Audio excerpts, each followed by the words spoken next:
Imam Ghazali, kalau orang alim kalau masuk surga itu sama Allah nggak boleh. Kif, kamu nggak boleh langsung masuk surga. Coba cari umat kamu, syafaati dulu. Nah, saya takut nyari sampean nggak bisa kembali. Saya tidak punya rencana itu. Pokoknya apa masuk. Boleh sampean kuaduan, aduan balik raroh dewa, repot nanti saya. Berat jadi orang alim itu berat. Ya saya teruskan ya. Ada tangkihul manat jaa arabiyun ila Rasulillah sallallahu alaihi wasallam faqala ahlaktu wa ma ahlakaka qal waqtu imraati fi nahari ramadan. Ya sidang kita, saya ini rusak ya Rasulullah. Kenapa? Karena saya menjima istri saya fi nahari ramadan. Kata Nabi, kamu harus bayar kafarah. Napa Nabi kafarah? Puasa 2 bulan. Wong baru 1 hari aja terjadi gitu kok disuruh puasa 2 bulan. Ya tidak kuat ya Rasulullah. Baru berapa hari saya puasa aja kecelakaan seperti itu. Apalagi kalau sampai 2 bulan. Tidak ya Rasulullah. Ya sudah kalau gitu kamu pertama ngasih makan apa? Itku rokobah kan pertama merdekakan budak. Tapi kan sekarang nggak ada budak makanya terus sekarang langsung puasa. Wah ini nggak bisa semua. Ya sudah ngasih makan orang 60. Kasihkan siapa ya Rasul? Ya orang fakir. Saya ini paling fakir. Di kampung saya ini orang paling fakir. Jadi mulai dulu orang fakir itu hubungan suami istri itu paling lancar mulai dulu. Makanya orang fakir itu anaknya banyak. Karena hiburannya hanya itu. Wong Ramadan aja. Coba mau ke ATM nggak punya uang, mau antri di bank nggak punya, mau apa coba? Itu mulai dulu. Ini sanatnya mutasil. Akhirnya sudah sanksinya kan tadi ya itqu raqabah atau puasa 2 bulan berturut-turut atau ngasih makan 60 orang miskin. Lalu kata ahli usul fikih, kata Arabi dibuang, nggak menjadi catatan hukum. Orang kota pun kalau melakukan itu juga kena sanksi yang sama. Imro'atau juga dibuang. Andai kan itu dilakukan untuk amatnya juga ketentuannya sama. Nah sekarang perdebatan antara Imam Syafi'i dan Imam Malik begini. Sekarang pertanyaan gini, jima istri itu hukumnya boleh apa haram? Boleh kan? Lalu kalau ada orang tanpa udzur kemudian makan siang-siang, cara Imam Malik hukumnya sama, harus kena sanksi yang sama. Karena sama-sama hadku hurmati Ramadan bighairi udzrin syar'iyyin. Sama-sama merusak hukum Ramadan tanpa udzur syar'. Lu jima itu tidak zina. Kan hukumnya jaiz.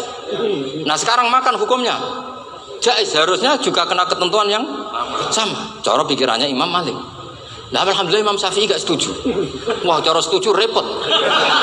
Bahkan orang-orang Syafi'i sudah punya khilaf. Kalau gitu minum dulu.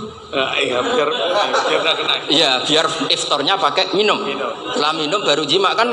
Iya. Ini sudah menyiapkan khilafnya.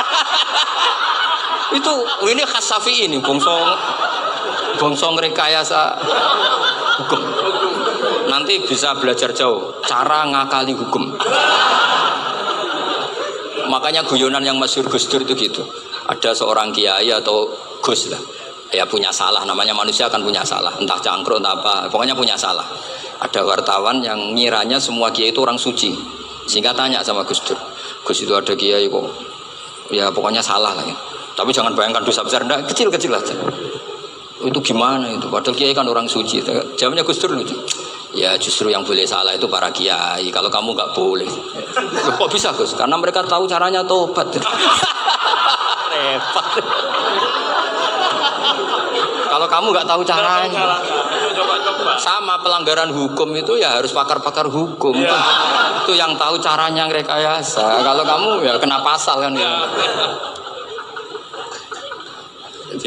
Jadi kamu jangan niru saya ini punya sekian cara untuk nah, itu namanya khilaf. Makanya kata Sayyid Muhammad, kamu tidak usah anti khilaf. Karena Abu Hanifah itu membolehkan khilaf. Kitabul khiyal. Yang penting kamu soleh dulu. Setelah soleh nanti Allah maklumi. Soleh dulu, syaratnya soleh dulu. Kalau tidak soleh jangan. Contohnya gini, ada orang mau puasa lemes sekali, mau makan. Gampang, kalau langsung makan kan kayak hadku hormati Ramadan biwiri udrin syarian. Aku langsung mau jembera sowan Mbah Firjon. Sudah status saya Pak musafir. Ya sudah, berangkat aja sampai Tuban makan. Nanti kalau nggak jadi ya nggak apa-apa sudah. Kan mulai pergi sudah musafir. Saya tidak tahu nanti malaikat tertarik gebuki nggak tahu. Tapi itu ada khilafnya, asal soleh. Karena kata Sayyid Muhammad dan semua kitab mengatakan itu. Kalau sama nggak tahu ya kebablasan.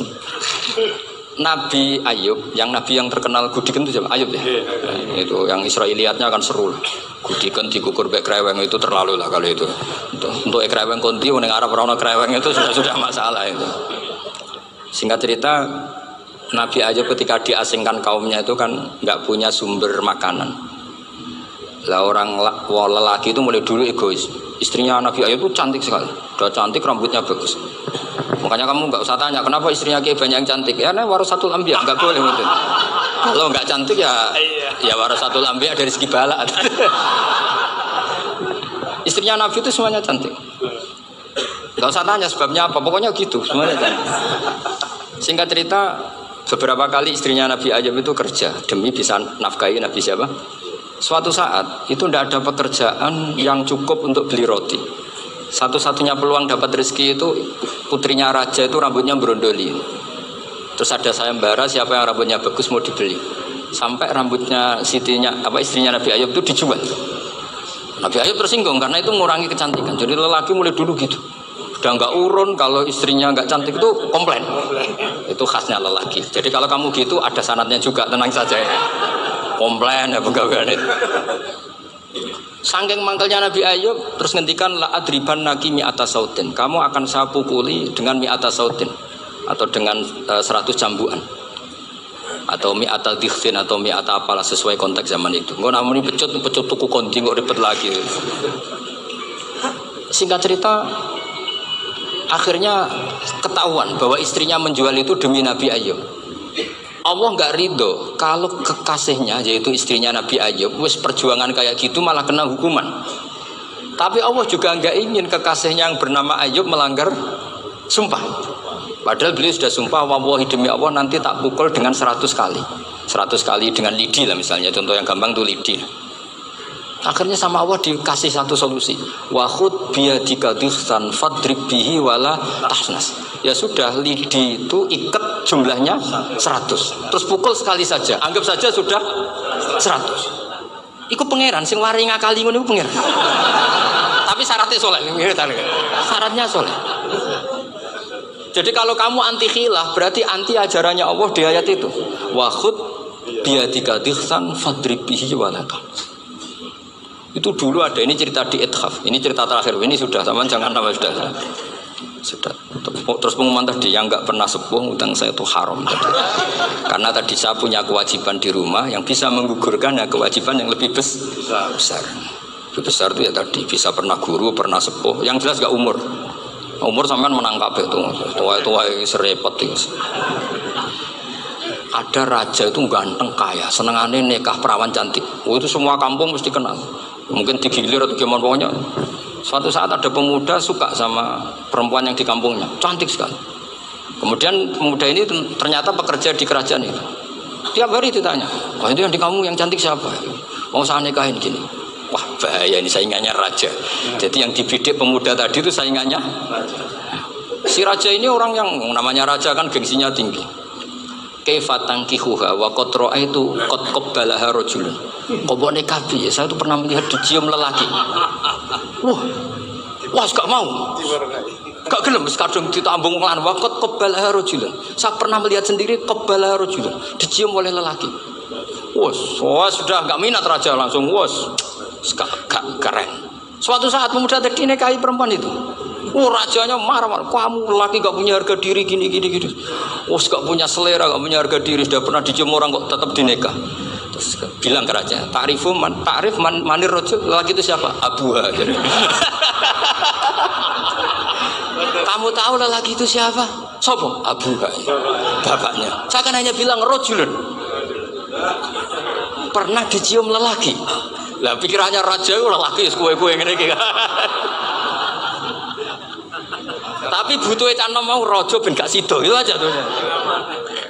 Baru kayak digulirkan gitu wakot kebalah rojulun. Wah nggak mau. Setelah itu suatu saat pegawainya tadi nih kayak perempuan.